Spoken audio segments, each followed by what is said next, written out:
Are you ready? Whispered a voice. Berenice opened her eyes. The morning sunlight reflected brightly off the ocean, and her vision adjusted slowly. The forms of the city walls and the ramparts and the coastal batteries calcifying in the glimmering light. She'd been meditating so deeply, it took her a moment to remember. Am I in Old Tavan? Or somewhere else? But then her senses fully returned to her, and she saw. Gratiara, a tiny fortress enclave balanced atop a thread of stone, stretching into the Durazzo Sea. All ocean-gray walls and cloud-white towers and wheeling gulls. It wasn't quite a town, as much as a residue of civilization clinging to the battlements. The homes and huts like barnacles spreading across the hull of a ship.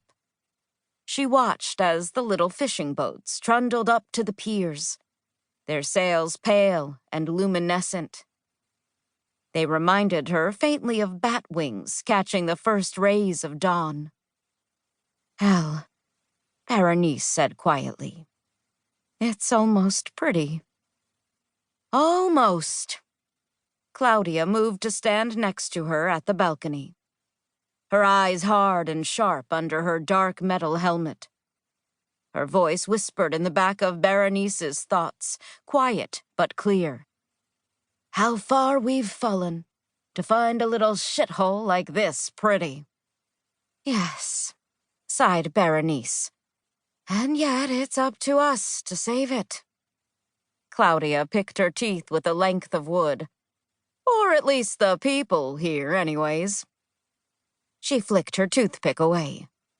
So, you ready? I don't know. Maybe? How do I look? Like a grim warrior queen, said Claudia. She grinned. Maybe a little too grim. This is a Morsini fortress, mind. The governor might not take to an intimidating woman. It's going to be a grim conversation. But I'll make sure to do a lot of smiling and bowing, she added acidly. She adjusted the way her cuirass hung on her shoulders, feeling the flex and bend of the pauldrons, then plucked at the leather shirt at her neck to let some of the humidity out. Their armor was a far sight from anything like a lorica, as it only covered critical exposures, while leaving the joints free to move. But it was still hot as hell in the Gratiaran sun. It'll have to do, Berenice said.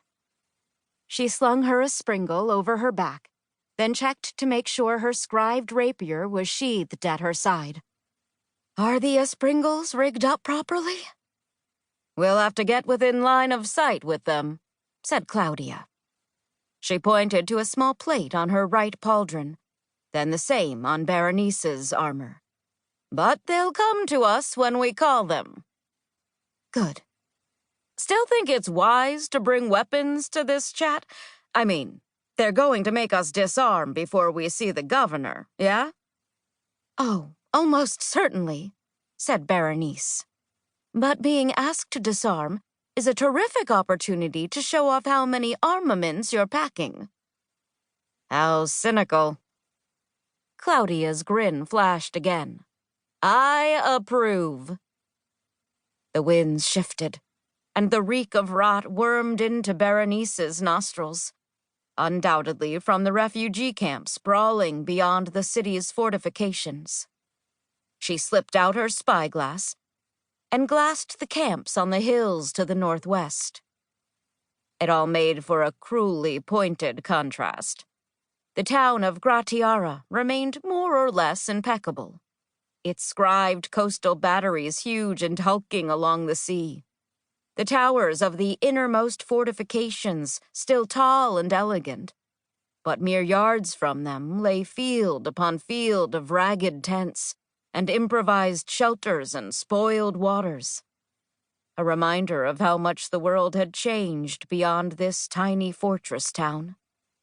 Claudia whispered, We've got movement, Capo.